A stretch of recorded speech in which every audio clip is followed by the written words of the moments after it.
A lot of people say, oh, I just want to sort of, they're kind of dabbling in the idea of improving themselves. And the real way to do it is you got to write down what the fuck you want and then go after it. If you decide, I'm going to get down to bang, I'm going to do this, I'm going to run a marathon in less than 5 hours, I'm going to, you know, whatever the fuck it is, you got to write that shit down and go for it.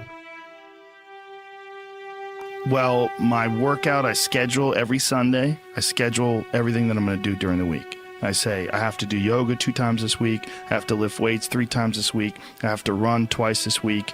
And however I fit that in, I fit that in. But I owe those things. And you don't need 2.5 hours. You can get a great workout in 40 minutes. And that's all you need for the whole day. 100%. Yes. You know, this idea of time, like how much time did you put in today? Like you could work out in a bullshit manner for 2 hours and not get nearly as much done as you can for a half hour hard just running. So I have to get those things in. The only exceptions are injuries and sickness.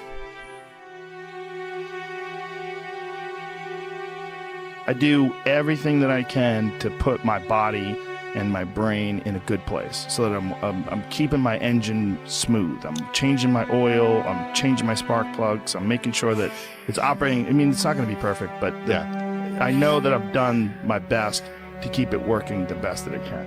There's consequences that you pay to constantly seeking comfort and avoiding discomfort and avoiding hard work. And those consequences are you're never going to feel self-realized, you're never going to feel like you accomplished anything, you're never going to have this feeling of understanding that difficulty and struggle and the ability to push through that is a muscle, and you develop that muscle by doing it. And once you do, you develop a lot of self-satisfaction and you develop peace of mind, and you understand that you can overcome obstacles. If you don't have to overcome obstacles, you never know whether or not you can. Unless you are faced with actual adversity, you don't understand how you're going to feel and how you're going to react when you overcome that adversity. Things that are difficult, when you do these difficult things, you're stressing your mind, or I should say, not even stressing your mind, exercising your mind and exercising your body's ability to manage intense situations. It's hard. It's very difficult. It's very testing. And in doing so, you lessen the stress of regular life. The more stressful situations that I experience, the more I understand what they are and the more I can relax.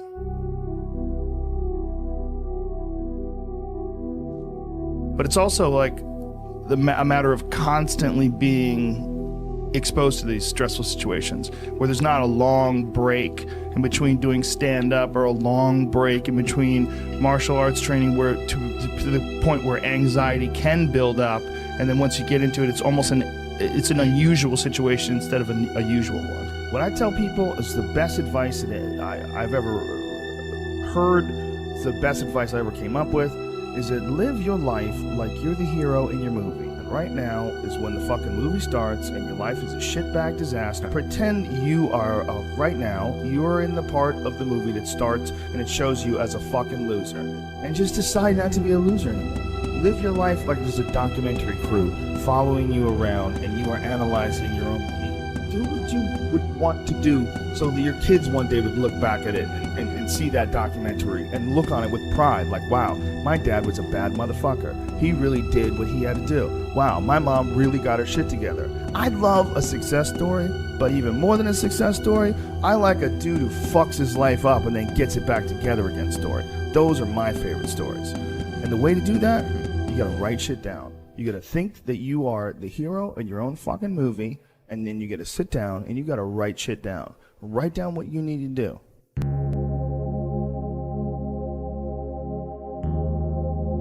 You have to be the hero of your own story, and you can do that. 90% of it is just showing up. Get there and start working. Like, you're not gonna feel perfect every day.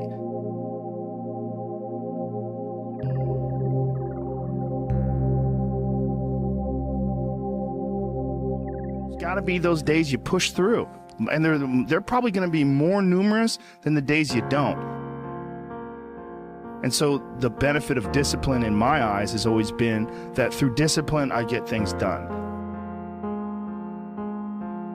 Write down everything you want to do.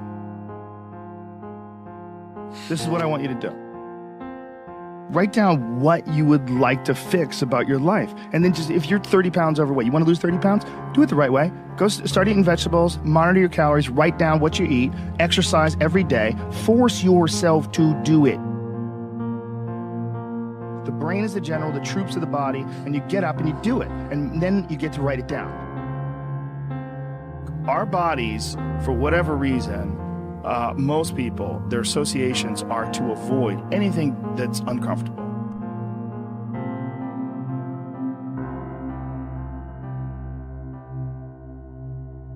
It's so illogical, because when you look at comfort and you look at success and progress and the feelings of accomplishment and of getting past certain hurdles in terms of like how you feel about life, a lot of those are connected to discomfort. Like, discomfort is your friend. It really is. Like, discomfort and not being happy and content with certain situations in life or certain feelings in life. One of the big problems is sitting down and doing the work.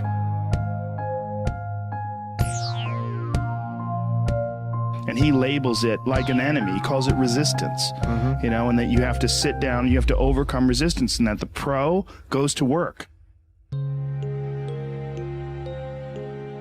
And it doesn't matter if you're sick, it doesn't matter if you have kids, it doesn't matter what, you're a pro and you go to work. And that just, it puts it in your head that this is what I do.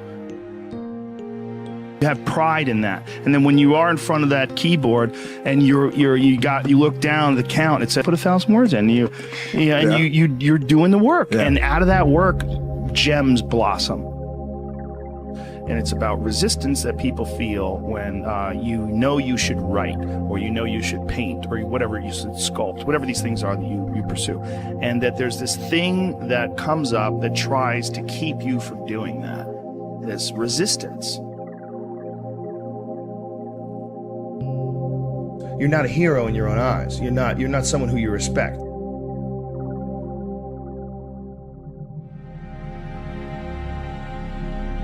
You know, you're doing what you got to do to get by, but ultimately you're not respecting yourself. And I think we all have a certain amount of appreciation and respect for hero figures. You know, like we all look at like the guy who never lies and always does the right thing and fucking helps everybody out, and that's the John Wayne character. You know, that's the ultimate hero. And he's like, this is a battle that you will fight for the rest of your life. But the key is to fight it, not to give in. Don't give in to that resistance, just to fight that resistance. And in doing so, every day you do so, you have won the battle for that day. And you will continue to fight that battle. And when you look at your own life and you don't stack up, you're a thief, you stole money from your wife's purse, and you know, you don't want to smoke cigarettes, but you fucking have to, you can't deal with the stress, you smoke, you devalue yourself. You slowly start devaluing yourself. When you look at yourself, you realize that if you were judging yourself, you would judge yourself unfavorably. So no matter who you can't pretend you're the hero of your story. You can be the hero of your own story that woke up today. You can be the hero of your own story that at 40 years of age stopped, got out of bed, and said, I'm not doing this anymore. Only by my instincts and only by my morals and my ideals and my mind, and I'm going to be dead honest with myself because I'm realizing this is not going to last forever. I'm going to get myself in shape and I'm going to eat healthy. And I'm going to do this because this is me now.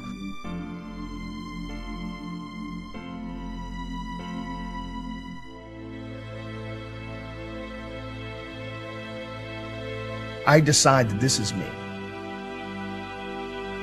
And people have to realize that you are not your past.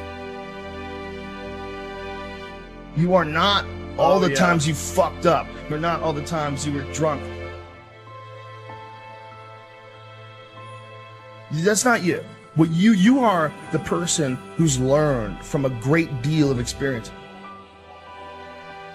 When you're alone with your thoughts, you get an idea of what your thoughts actually are.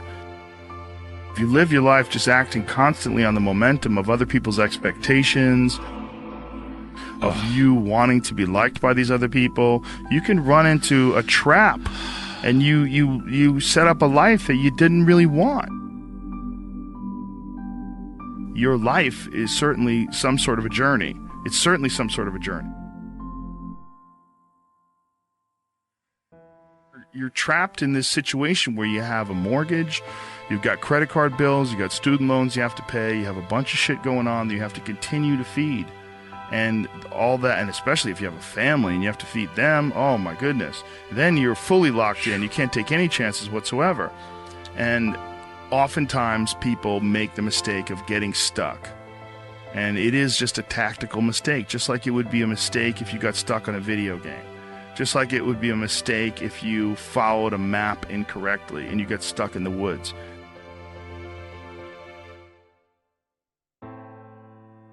Your life is certainly some sort of a journey. It's certainly some sort of a journey. And we have to all be aware that when we're making journeys, we're not going to always make the right steps. And sometimes you have to back up and try again. And if you're in a position where you can't back up and try again, you've trapped yourself. Because people define themselves by the past. Instead of thinking about who they are now, instead of they still look back at a mistake they made and don't just get past that mistake, grow and learn, but dwell on it. Think it defines them. I mean, there's definitely pitfalls in life. You're going to run into them. We all are. No, you can learn and grow if you survive. Somewhere along the line, they didn't face enough of the adversity to realize that there's sometimes you just got to get up and get shit done. There's sometimes where you have to fucking pull yourself up and you have to push forward even if you want to stay in bed. Having that safety net just provided him with a way to stay in bed, kept him weak. Have an opportunity. Every time things go wrong, every time things feel terrible, you have an opportunity to learn from whatever makes you feel terrible and never allow it to happen again. Push forward. The system will set out honeypots for people to get trapped in. The system will set out the ideas of retirement, the ideas of the golden years, providing you benefits, providing you a healthy work environment. Why? Well, because they want people to work for them. They don't want people to realize their own dreams and escape. They want to set it up so that you stick around. Stick around in some sort of an unsatisfying world. It's up to you to see that video game problem, to see that issue as it comes up on the map. No, I think this is a right turn. To see all the problems that could potentially lay in front of you and calculate your future. And then also look around all the people that didn't do it and look at the misery that they're in and learn that you don't want to be like them.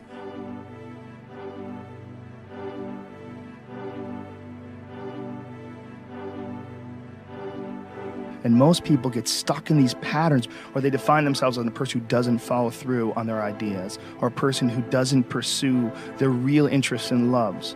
You define yourself by that. Well, I guess when I start things and I quit. No, you don't. No, you have started things and you quit. And it gives you a horrible sense of regret that's made you define yourself by that. You don't have to do that. If I look back on anything I've ever done, mistakes I've ever made, paths that something that I put out that I didn't quite think, man, maybe I just waited 3 months before I released that, or maybe I should have, re-edited that blog post a couple more times before I put it online, or things that I've done have driven me crazy, but yelling at someone I didn't have to yell at them for, whatever. But the most important thing is always for all people to recognize that you're not who you were a year ago. You're not who you were 5 years ago. You're not who you were last week. So you got to regulate how much you dwell on regrets of the past. You really got to be careful.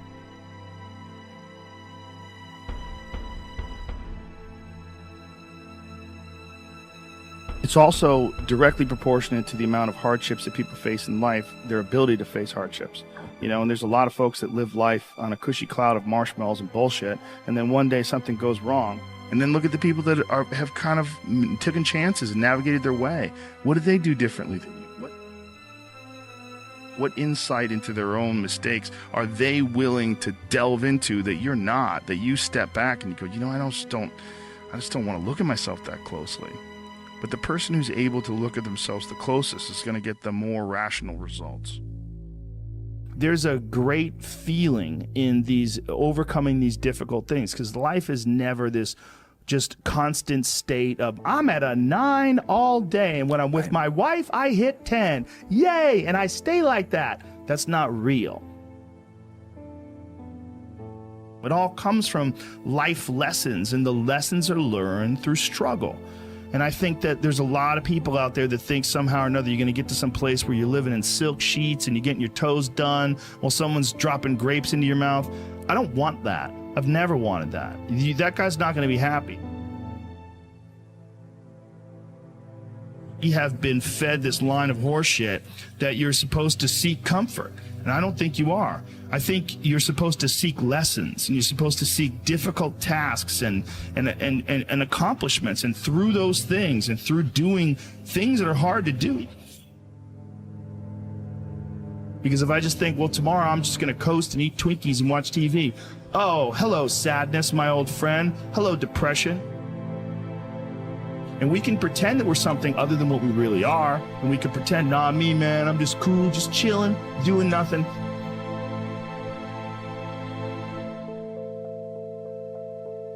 Little improvements, I think, are what life is all about. And I think also they're a tool to feed the mind. Because I really believe the mind needs these little lessons. The mind needs these little tasks of stimulation and reward. Lack of these peaks and valleys. And this bullshit idea that we're constantly fed that you should be comfortable. Those human reward systems are carved deeply into your DNA. And if you don't respect that, if you don't respect the mechanism of happiness and fulfillment and what you really need to do in order to feel satisfied in life, camaraderie, love, family, friendship, struggle, testing yourself, learning, all those things are imperative. They're all a giant part of being a person.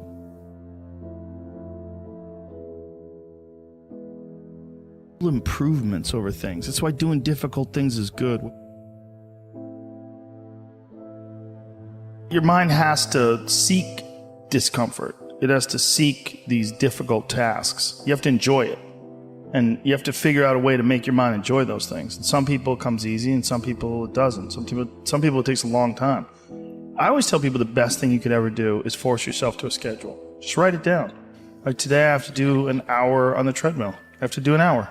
No matter what, even if you're walking on it, you're doing an hour on a treadmill.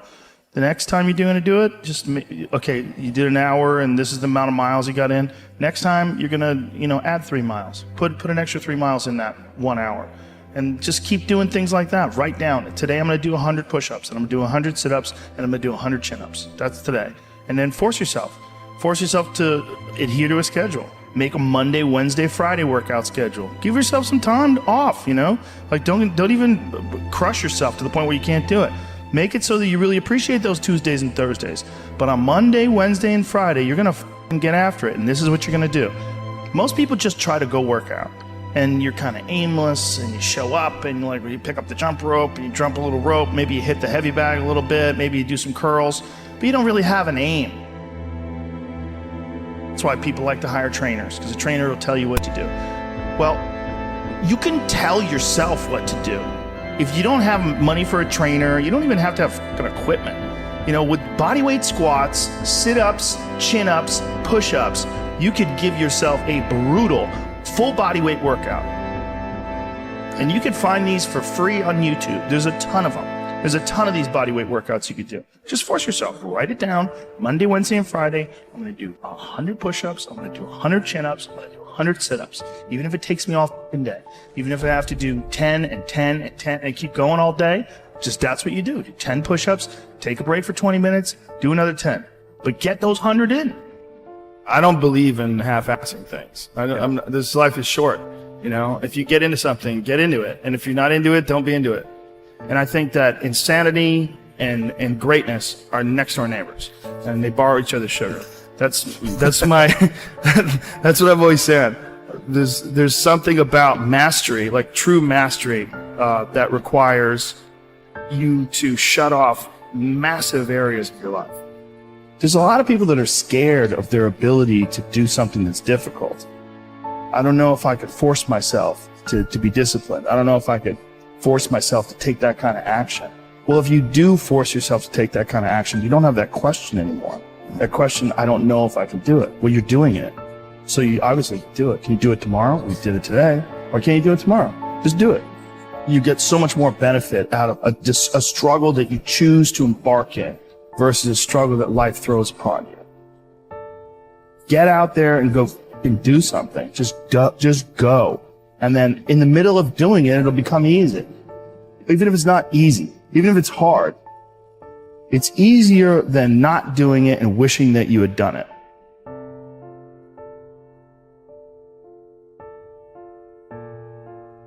Oftentimes people confuse discipline with focus. And this is why that's important. There are things that some people can excel at because they're focused on them and because they're drawn to it and they have an incredible passion for it. Versus, like, you tell a guy, like, hey, you know, you're going to study to be an electrical engineer. It's like, I don't want to be a fucking electrical engineer. Well, you got to have discipline. And so they don't have the drive and they don't get excited about it and they don't do. But if you tell that guy, whatever, you're going to be a golfer, and he loves golf and he's practicing every day and he becomes a professional golfer. And you say, well, I thought that guy didn't have any discipline. Well, it's not that he didn't have any discipline. He's just not interested in that other thing. I was never a disciplined kid, but I would find things that I loved and I was obsessed. And I always felt embarrassed by it because people would say, oh, your son, like to my mom, your son is so disciplined. And she'd be like, my son's fucking crazy. Like, he's not disciplined. He finds these things and that's all he does all day long. Like, it's not really discipline because he doesn't clean his room. He's fucking lazy. There's all sorts of shit he's supposed to do. I never did my homework. There's all the, but if I had a thing that I was into, I was obsessed. You were crazy about it. But it would bother me that I didn't really have discipline. Like, if I had jobs that I had to do, I didn't do a good job at them, like construction jobs that I had. But when it came to martial arts... How did you find those things, though? How did you find those things? You stumble upon them? Lucky. Just got lucky. Martial arts, I just got lucky. And it clicked with me, like, almost immediately. I became obsessed, you know, and I wanted to excel at it. And so I was just doing it all day long. And I think the more you choose to embark in these struggles, these especially physical and mental struggles, because I consider both martial arts, yoga, and actually even trail running, I consider the mental struggles as much as physical struggles. Mm-hmm. Like, because I could stop anytime I want. I'm halfway up the hill, I can go, fuck this. So I'm walking the rest of the way. Yep. Call my dog over, put him on the leash. I'm like, we're walking, buddy. You know? But, or you could say, no, this is what I'm doing today. I have a very clear plan in front of me. My plan is we're doing 4 miles today. This is where we start. This is where we end. This is what we're doing. Sometimes when things are really hard to do, you think, oh my God, I got to stop doing this. But once you do it and you complete it, you have a satisfaction, this sense of satisfaction that you did something really difficult that is irreplaceable. And some kids never get that and they just stay fat and stupid their whole life. Right. And some kids, they get these little lessons and then they realize, like, you can push yourself and you can get somewhere. You know, some kids get real lucky and they get involved in sports or martial arts early. And one of the best benefits of sports is you realize that through hard work, you get improvement. Through improvement, you get success. Through success, you get that big dopamine rush. You get that good confidence, feeling. right? You get confidence. Yeah. You get this knowledge. You get the girl. Yeah, you get, sometimes, I didn't. But you get this knowledge that you can do something that's difficult and you can overcome, even though it feels like you can't. You're going to have days where you suck, but those days are so motivational. I mean, that's the bright side of tragedy. So when you come through it, you really will have an appreciation for the moments without tragedy. You don't really feel it unless unless life burns you. You don't really feel it. It's one of the things that I tell people all the time, because a lot of people have a hard time defining themselves. They define themselves by failure because they failed. But I'm like, you're not your failures, you're you. Okay, your life is a series of lessons you've learned. Now, if you just dwell on the failures, like, that's not healthy. It's not smart and it's not empowering. What you got to do is look at those failures and go, well, now you know what not to do. But you're not that. You're you. You know, you could have done the stupidest shit ever, but it's not you. That's not you. You're a different thing. You're the being that's experiencing all these failures. And if you know that they're fuck-ups, then you've learned, okay? If you repeat them over and over again, well, then I can't talk to you. Yeah. You know, if you keep going back and doing the same stupid shit over and over again, well, you got a deeper issue. You know, I don't know what it is, but I don't have the time. Building up that ability to endure things. That's also a very important mechanism that you could apply to everyday life. Like that, the mechanism of understanding how to endure. Like Jocko Willink's perfect example. You know, he has that thing on his, if you go to his Instagram page, almost every other photo is a watch. And it's a watch that says 4:30 in the morning, because that's when he gets up and he works out. And he earns the sunset. And he does that. He's so disciplined. And he's got this saying that's a great saying, discipline equals freedom. And it's true, because he's able to force himself to do that every single time. There's no excuses. There's no breaks. There's no days off. It doesn't happen. So because of that, you're not scared. You know that you can keep doing it. You know that you can continue to perform. There's a lot of people just running from discomfort. They're running from it. They're just avoiding it. It's so easy to. And like if you get distracted for a second, you're like, let me check my phone. You just start going through your phone and looking at bullshit, and you're just distracting yourself from the tiniest frustration of boredom. Just a little, we don't get bored anymore. Or if we get bored for these tiny amounts of time, then you get distracted. So your distraction is eliminating your boredom. But the problem with that is like, there's certain thoughts that only come to you when you're thinking, when you don't have any input coming in. When we're constantly looking at our phones, the only input you're getting is input from other people. And sometimes that's good. Sometimes you get good stuff out of that. But it's like a diet of only fruit. Don't think that you're that person that made those mistakes. You're the person who's learned, you know, and to have that attitude is a really important thing. And to not say, why am I doing this now? I could have been doing this my whole life. Well, you weren't, so the fuck is that going to help? Yeah. You know, you gotta not think like that. You just gotta be happy you're doing it now.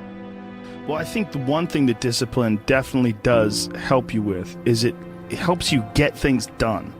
And when you get things done, when you actually do things, you have more success. If you have more success, and sometimes a big part of success is just not being fucking lazy and just doing it. Yeah. That's like 90% of it is just showing up.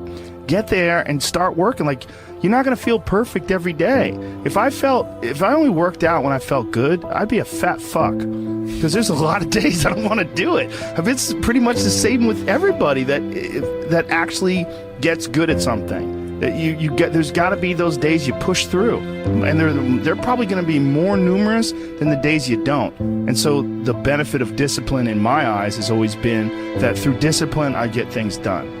I always say that I'm like the most lazy, disciplined person I know, because I don't want to do it. Yeah. But I always do. One of the big problems is sitting down and doing the work. And you gotta, and Pressfield talks about that in the most concise and beautiful way. And he labels it like an enemy. He calls it resistance. You know, and that you have to sit down, you have to overcome resistance, and that the pro goes to work. And it doesn't matter if you're sick, it doesn't matter if you have kids, it doesn't matter what, you're a pro and you go to work. And that just, it puts it in your head that this is what I do. This is what, and you have pride in that. And then when you are in front of that keyboard and you look down at the count, it says, I got 1,000 words today. I put 1,000 words in. You're doing the work. Yeah. And out of that work, gems blossom. Yeah. Little things, but you might have a day where you just write nothing but dog shit. So what? Show up again tomorrow. And tomorrow out of that dog shit, a flower will emerge. You never know. And that's the only way to develop real, like, to really develop your potential 100% in anything, whether it's as an author or even as a martial artist. There's a lot of creativity in martial arts. To be a great striker, you have to be creative, because you have to develop patterns or execute patterns that aren't going to be perceived. This idea that life is hard, something you're supposed to shield from them, it's so silly. And, you know, I've had this conversation with my friends because everybody that I know that's interesting had a fucked up life. But now we have kids, and the last thing we want is our kids to have a fucked up life. So we put our kids in these good schools, we live in these nice neighborhoods, everybody eats healthy, and there's no fucking domestic violence, and everybody seems, it's so different than all of our lives. And we were talking about it. Me and Brian Callen were actually talking about it. Like, look, we all had fucked up childhoods, and everybody we know had fucked up childhoods. And they're all interesting, but I don't want my kids to be boring, but I also want them to be safe. So it's like, how do you approach that? I mean, I think you get involved. This is what I've chosen to do, is get my kids involved in martial arts and give them the opportunity to pursue difficult things, and understanding that through pursuing these difficult things, like in accomplishing stuff, like you learn something about yourself. You learn that you have this ability inside of you to overcome. Get obsessed with life improvement. Find things that you enjoy doing that are difficult, do them, and get better at them. It seems so simplistic. It seems like a ridiculous, idealistic point of view, but it's effective. Well, you need some amount of pride and some amount of ego to get good at things in the first place, because it's such a counterintuitive notion, because you have to have a belief in yourself. You have to be able, like when you start out at jiu-jitsu, you're a white belt. Like, I remember being a white belt and being like, oh my God, I am fucking never going to get good at this. I'm going to suck forever.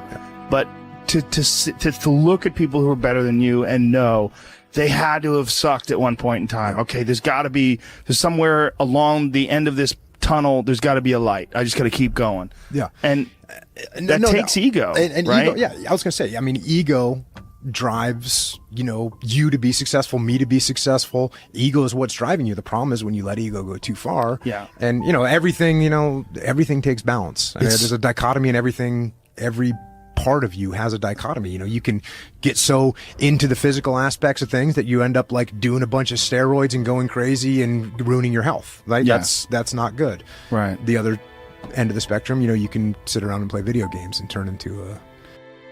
Bodybuilding is a great example of that, because when you start lifting weights, you're like, God, I'd like to be stronger. And you start getting a little bit bigger. You're like, oh, look at that. I got a muscle. Woo, this is cool. And then you keep going, and then you keep going. But some guys get so fucking crazy, they won't stop until they have 22-inch arms. And they want to have thighs that are so big, they have to walk like they've got a barrel in between their legs. And, and they just can't help it. They just take it to some completely unhealthy place. Yeah, that's rough. Yeah, well, it's just the nature of trying to get good at something. You got to recognize what's good and what is just fucking insane. For some people, especially, they're just experiencing way too much pressure. And that pressure, a lot of times, it's just an imbalance in perspective. And some of it's, I was talking to this mom once. Her daughter does gymnastics with my daughter, and we were talking about kids killing themselves where she used to live. She used to live in one of the really wealthy tech areas outside of San Francisco, and a bunch of kids that went to school with her daughter that were like 15, 16 were jumping off bridges and shit. Like, it was like an epidemic. And they were trying to figure out what the fuck is going on, and they're literally calling it affluenza. That these affluent kids and their families are literally worth $1 billion. I mean, everybody's super rich, and they're having this insane pressure, like before high school and in high school, to be in Ivy League schools and to get 4.0s and all, and they're not having any fun, and they're not experiencing life, and they don't have any hope, and their parents are all on fucking pills, and they're just killing themselves. For some people out there that aren't feeling good, man, if you just fucking struggled more, you get over that struggle, you feel better. It sounds so simplistic, but I swear by it. I've felt shitty myself, and then forced myself to work out, and after I get out of there, I'm like, whoa! 100%. Fucking it's 100% guarantee. It's hard for people to break momentum too. Momentum that's good momentum, or momentum that's bad momentum. When I get on a good groove or working out all the time, I feel it. Like after I'm done working out, I'm like, yeah, I can't wait to get in there again. I can't wait to work out again. That's the good momentum. But then there's that bad momentum, like you get injured or something like that, and you can't do anything for a couple of weeks, and then to try to get that kickstart that motor up again, it's hard to get momentum. There's a lot of people that are eating shit food, and then by the end of the day, your body's in a crisis. Yep. Your body's just processing all this bullshit. And if you're eating a big, bullshit lunch, filled with nonsense. Like, your body's got to process all that stuff. And so at the end of the day, yeah, you're going to lose your willpower. So like when 5 o'clock, 6 o'clock rolls around, you're going to be tired. But if you have a healthy lunch and, you know, you're properly fueled, and then you also have positive people in your life, everyone's motivated, by the end of the day, you're going to feel good. Whatever the fuck your thing is, just go and do it. Just force yourself to do it. And if you feel like shit because you ate lunch, then your lunch was, you know, filled with bullshit, well then, hey dummy, don't eat shitty lunch tomorrow. Tomorrow, try a nice salad. Yeah. You know, try a salad with some salmon and see how you feel then. You're like, hey, I feel way better today at 6 o'clock. Duh. Yeah. Now your decision making will be better. Like, people don't understand how significant it is. Like, all these little decisions, those are like that's the path for the rest of your existence on Earth. And if you decide to go to fucking Cheetos chocolate chip cookie route, you're just making a shit path. You're carving your fucking path through broken rocks and glass, and it's not the way to go. You know what else doesn't exist in a day-to-day life? A place where it's okay to be a man. It's actually okay to be a man. It's okay to have man thoughts. Like, everybody's so toned down and neutered. It's like human resources and corporate life has watered down people's natural behavior to the point where people are just dying on the inside, sitting in these fucking cubicles, rotting, just freaking the fuck out, having all these thoughts they can't entertain, having to pretend to be someone they are not all day long, putting on this bullshit way of talking, this fake way of thinking. Everybody's got to subscribe to whatever fucking ridiculous policies their company wants to enforce. And you're just a robot, and you get out of there and you just want to scream. It's this fear of discomfort. People have this extreme feeling in their mind when it comes to their associations with exercise. They want to avoid discomfort. They feel like any type of exercise is just like something to be avoided. That's not for me. Fuck that. I don't want to sweat. I don't want to strain. And a lot of times, this association that they have is about the beginnings of getting in shape. It's not about once you're actually fit. Because once you're actually fit, exercise is something you look forward to. It's an alleviation of stress. It feels great. Like, if I can't get a workout in, I look at my schedule, I go, oh shit, I don't have any time for a workout, which means I'm not going to get that good feeling. And so instead of looking at it like, oh, I've got to go grunt and sweat, I'm thinking I'm not going to feel good. I'm not going to feel relaxed. I'm not going to feel carefree. And I'm not going to feel even appreciative. Like, my appreciation of things, and it gets enhanced greatly after exercise. I just feel better. I feel like I can take things in for what they are, rather than, you know, whatever sensory data that I'm getting from any event is just one more distraction that gets in my way. And you know, that's a lot of times how I look at things if I'm overstressed or if I'm working too much. Like, our bodies, for whatever reason, most people, their associations are to avoid anything that's uncomfortable. But it's so illogical, because when you look at comfort and you look at success and progress and the feelings of accomplishment and of getting past certain hurdles in terms of like how you feel about life, a lot of those are connected to discomfort. Like, discomfort is your friend. It really is. Like, discomfort and not being happy and content with certain situations in life or certain feelings in life, they're massive motivators, and they're amazing at facilitating change. And yet our instinct is to avoid those and just sit on the couch and watch some fucking reality show about dudes who make moonshine with our jaw open, like, it's bizarre. And for me, at least, when I get like really disciplined and really I get really consistent with my workouts, one of the things that I almost feel momentum.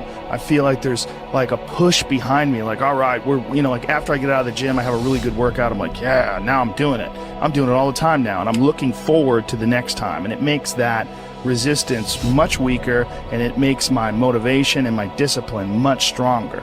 I think a lot of it is based on just the consistency.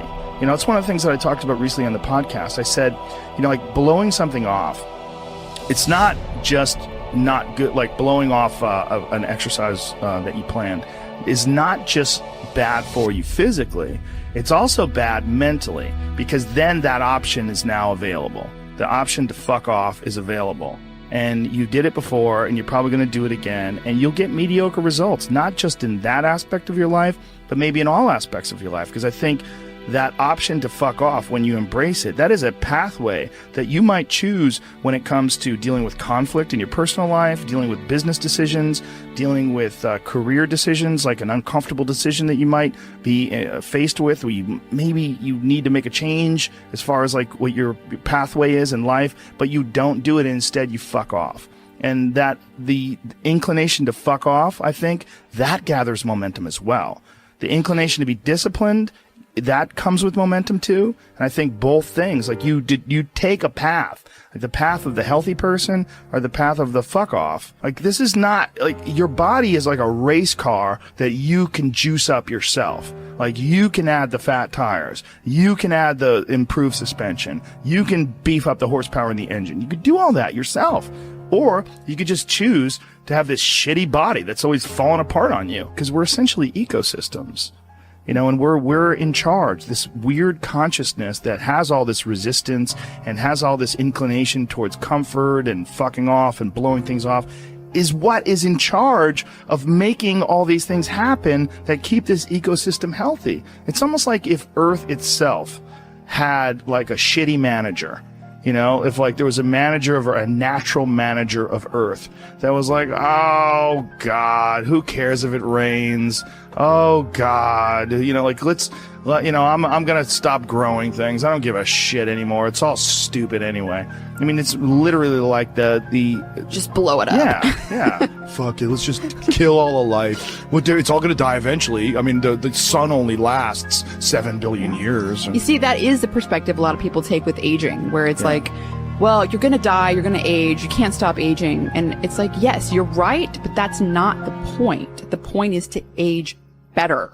Like, that's the point. The point is to increase your health span, you know, and that is, we know is possible. Like that can, there's some of these like centenarians and super centenarians I've seen that are like over 100 years old, and they're like riding bikes and racing, and it's like, they're old. They are very old. But they're experiencing a very good quality of life. Yeah. And they're experiencing a quality of life that these other people that don't exercise they physically feel their own body diminishing, and they just feel it's inevitable. It is what it is. You're wasting your time. You're out there running around. But no, we're not, because this experience right now, it's not like, no one's under the illusion that you're going to live forever, but you are enhancing the experience that you're currently involved in right now. And you are alive. Right. You are alive. You do experience this life. But do you experience this life optimally?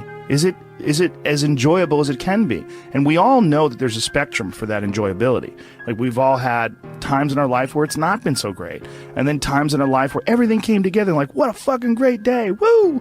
Like, make more of those. Like, you can make more of those. And then the whole thing's better. And I think when that whole thing is better, it affects everybody you touch, everybody that's around you, everybody you come in contact with, and that in turn, I mean, it sounds so grandiose, but in turn can affect the entire race of human beings. I've always wondered if the depression that people see en masse today, there's so much depression that people, it's a common trait. Like, it's a common condition. Oh, he suffers from depression. Oh, she suffers from depression. Like, oh, he's got herpes, you know what I mean? It's like, it's a common thing. I've always wondered, or I've been wondering more and more recently.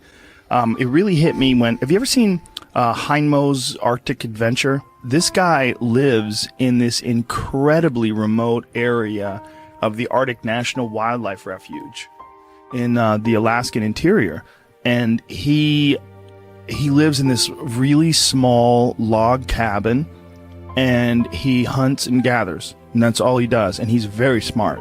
Like, he's not a dummy at all. And he's been up there. He lives with his wife, and he raised children up there, and it's really, really, there's some dark moments in there, because they lived like this from the time, like, when they had children up there, and they lost their 2-year-old baby in a fucking canoe. Like, they tipped over in a canoe and lost their kid. And it's like, it's really intense when they revisit the site and leave flowers. And it was like 30 years ago, and they had several children since then, but this moment is still like this intense moment of loss for them when they lost their baby. But this fucking guy is very happy and very, very smart and very connected and very articulate.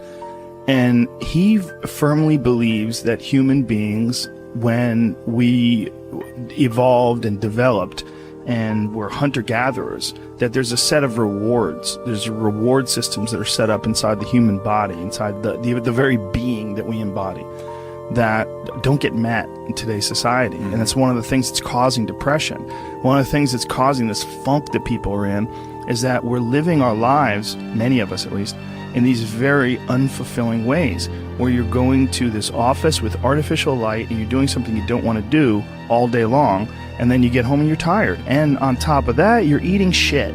You're eating potato chips and you're drinking soda, and your body is just like, what in the fuck is this? We're supposed to be out in the fields. We're supposed to be walking up hills. We're supposed to be looking for animals or gathering vegetables. We're supposed to be doing all these things that our body's designed to do. We're supposed to be in nature. Yeah. And nature is like a medicine. Like, it literally is a medicine to you. Like, people that go, you don't have to go hunting, you don't have to go fishing, just go fucking hike, man. Just go hike up to the top of a mountain and look out. You know, there's a reward that you get from that is intensely, like, soul-filling. There's, like, something about, like, when I was in Colorado, and there was this area of Boulder where you drive up one of these roads, and there was this area where you could park, and it was this incredible view, man. And these people just park and just go out there and just look. But you get there and you park and you go, fuck. Because you would see, you're literally seeing the Continental Divide.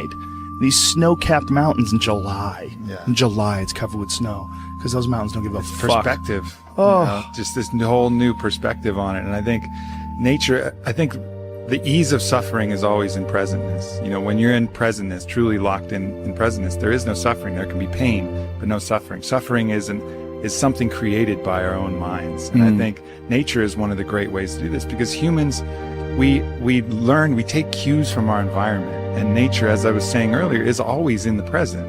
You know, there's this natural presentness of all the animals, everything around you. Whereas if you get around a bunch of people watching Housewives and stressed about this and popping pills, you're going to take on that energy too. And you're going to lose your presentness because of your surroundings. So it's like this ultimate regrounding tool where we get back to, present moment again. Yeah. You know, and that's such a fucking key element to human happiness. And I think the other key element is having something we're fighting for, you know, having a mission. I think we're all forces, and that force needs to have an effect, needs to have a reason that it's moving in a certain direction. And I think with all of our needs and all of our needs met, you know, where we don't have to hunt for food, we don't have to acquire everything, everything's relatively easy and it's all about advancement and all this, we've lost a lot of the basic mission, which was the mission to survive and procreate, you know, so, and we haven't replaced it with any other universal mission, which is, I think, one of the big allures of these things like wars and these things like creating an enemy. Well, at least then you have a mission. And when you have a mission, human beings are happy. You know, like Bertrand Russell talked about, he did a book, Conquest of Happiness, and he had his own fucked up attributes. Every time I bring him up, people talk about his fucked upness. He was into phrenology, and he might have been a racist, whatever, but he was a good philosopher. Smoked constantly. Yeah. But anyways, he talked about the happiest person he knew. The happiest person he could find was a groundskeeper on a manor who every day woke up and was at war with the rabbits of the grounds. He just declared that the rabbits were the fucking enemy, and he would go out with his gun and he would hunt as many as possible, and he'd go morning till night, and he would kill as many rabbits as he could, because the rabbits were the ones eating the hedges and the flowers and whatever. So he basically made the rabbits his enemy and struck out every single day to kill as many rabbits as possible. And that dude, according to Bertrand Russell, was happy as fuck. He had a task. He had a task. He had a purpose. You know, he had a mission. My mission is to destroy the rabbits. I used to have a dog like that. Yeah. I had the happiest dog ever. His name was Frank Sinatra. And he was a pit bull that all he lived for was killing lizards. And my house, my old house, not the house I'm in now, but my old house had this one, it's like on a hill, and there's this one wall where these lizards would run up the wall. And so Frank, I would literally let him out in the morning, and he would fucking bolt out that door. It's like, time to go to war. Like, and he would run and go look for these lizards. And he would stand there, like, Eddie Bravo would just watch it and marvel. He'd be like, fuck, man, this dog does this every day. This dog does this every day. I go, this is what he loves to do. And he would go there, and he would have his paws on the wall, and he would, and he would go crazy, and he would jump up and try to grab a lizard, and occasionally he would get one. And he'd be like, fuck yeah. And he would get one, and they would go looking for another one. He would go, and it was a pretty big yard, so he would go wandering around the yard looking for anything else that fucked up, anything else that was slipping. There was constantly, unfortunately, twice I had to take him to the hospital because he got bit by rattlesnakes, because rattlesnakes were slipping too, apparently. He killed the rattlesnakes, but the rattlesnakes fucked him up. He had like a water balloon growing out of the side of his head. Both of my dogs, by the way, that's a real problem if you don't have the money to pay for the serum. It's super expensive. It was several $1,000s to treat them for this rattlesnake venom, anti-venom shit. It's like, I was like, man, what if I was poor? What if that's a whole fucked up system. Like they inject horses with the venom, and then they like get the antibodies from the horses. It's like this archaic system. I think my friend Donald Schultz is working on. He's a big snake handler guy. He's working on ways to innovate around that, because it's kind of like a real backwards system that they have, how you get anti-venom. Well, a horse will survive, so let's just fucking sort of put the venom in there, and then we'll get the antibodies from the horse, and then, you know, it's a weird thing how they do it. Yeah, well, that's a real problem with people that are vegans. If you're a vegan and you don't use any animal products and you get bit by a rattlesnake, you got two choices. Compromise your morals, or that's a wrap. Yeah. You know? But this dog was so goddamn happy. He had missions. Yeah. You know, he would go out of that yard and he wasn't bored. He was like, please take me for a walk. Come on, man. He was like, see ya, dude. I'd open that door. He was gone. He just had his little mission. And I think you can see that in the people who are the most unhappy. They seem aimless. Yeah. They're like, what am I here for? Why am I doing this? Nothing makes sense, you know? And I've even felt it in my own life when, you know, I know what my mission here is. First, my mission is to expand human consciousness, to help people be happy. Like, that's really what I find my greatest purpose in. But every once in a while, I'll get this kind of like fuck people attitude. Maybe someone said some fucked up shit, and I'm like, man, people fucking suck. Fuck people. And then at that moment, that's when I'm actually depressed, you know, because I've lost my mission. Instead of having a mission like, yes, my mission is human consciousness, all of a sudden it's like, fuck people, fuck that mission. They'll figure it out. And then I'm depressed because I've lost my purpose. It's very hard to rise above, like, literally, when something like that happens and realize, like, oh, you're encountering one diseased individual. You got to look at the mass of humanity. Yeah. Like, when you encounter one diseased individual, it's so, like, this guy who shot up that nightclub in Orlando, you're looking at one diseased individual. And if you say, man, people fucking suck, look at what they did. Well, look at how many people that are responding with rainbows on their Twitter pages and love and all the best wishes to those folks that got killed and all their. I mean, I was looking at this guy's page who's an animal lover who was organizing people to go to the homes of the victims and see if they have pets that are trapped. You know, there's beautiful people out there. Yeah. There's a lot. There's more beautiful people. This is without a doubt not just the safest, the easiest. This is the happiest time in terms of like being able to like reach out and send love to people and have people send love to you. On us as forcefully, but if we just look, it's around all the time. We run into good people all the time, but you know, you just make eye contact with that good person or that kid who's just looking at you and just creeping with that little smile, and you're like, oh yeah, the good of humanity, the fact that, you know, we really are love, you know, being expressed, you know, outwardly all the time. And it's just these other delusions that get in the way of that. Well, we're oddly attracted to negativity too. It's almost like we look at negativity online or that you run into as like a possibility of war. Like, you have to look out, there's fucking drums beating. God damn it, there's an army on the background. They're coming. But, you know, it's like this real impulse to sort of batten down the hatches. When really it's just some fucking 36-year-old loser sitting in his parents' basement, you know, farting and smelling his own farts and angry online. I mean, that's really what a lot of you're dealing with. You're dealing with like really sick people, like people that have just, for whatever reason, they've not found their path. They've not found any happiness. They've not found any fulfillment. They haven't found any growth. They're just stifled or rotten in some sort of a weird way. It just hasn't really worked for them. Yeah. And so they're lashing out. They're lashing out at the world. And you run into one of those and you're like, people suck. Yeah, and that's the initial response, and then the more conscious response is to look at him and have compassion for that person. Yeah, you know, that's hard to do, right? That is hard to do, and our system isn't based upon that. Even if you look at the U.S. penal system, it's very much about punishment. Whereas if you watch that documentary that Michael Moore did, Who to Invade Next, where they go to Norway, they have a whole different idea of what the penal system is for. It's about restoring human dignity and cultivating, you know, a change, really making change in the person. It's not about punishment. It's about actually changing that individual so he doesn't do it again. And then you look at the recidivism rates between our prisons and Norway's prisons, and they're just dramatically different. That impulse to punish immediately, you know, is not the healthiest impulse. That's Right. just going to create more issues down the road. You're not rehabilitating anybody. You're just taking even more broken people and putting them out in the world and hoping they're not going to do the broken things. Well, it's not going to fucking work. You know, the right impulse is always that compassion and looking to see, as if that was you, how all of these fucked up elements of the world and choices. I'm not overriding the fact that they had choices in all this. They're not free of guilt. But look at that like this is the person that just made some bad choices and had some tough shit to deal with and couldn't overcome it. The resistance in the video game was higher than his skill set, and he wasn't able to choose to work and choose to the positive elements that would allow him to overcome it. You know, Yeah, see that. it's also Norway's dealing with far fewer people. That's true. You know, and that's a good thing for them. And it's also they don't have that conquerors mentality that we have. So we're so wrapped up in success and also in punishment. I mean, that is a big aspect of our culture, like punishment. And I mean, like when anybody does anything wrong online, the amount of people that feel like it's their job to shame that person and embarrass that person and insult that person, it's pretty crazy to watch when something goes down. It's all so counterproductive, you know, and I see that in the people shaming people for appropriation, right? So let's say, for example, someone wears a headdress at a fucking festival, right? They're probably they're not doing it to mock the Native Americans, most likely. It's probably like a mild appreciation and interest. I think this looks cool.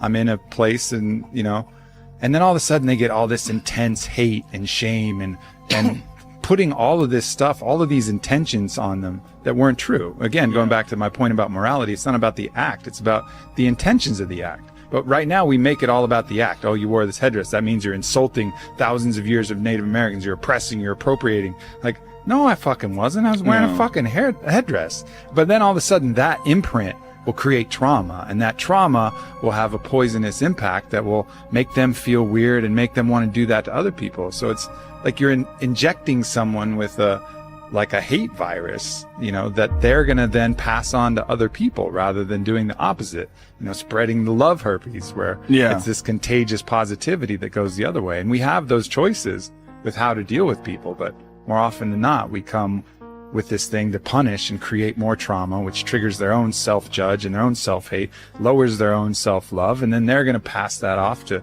kids, family members, people around them. You know, there's just two sets of dominoes that we can choose to take either path.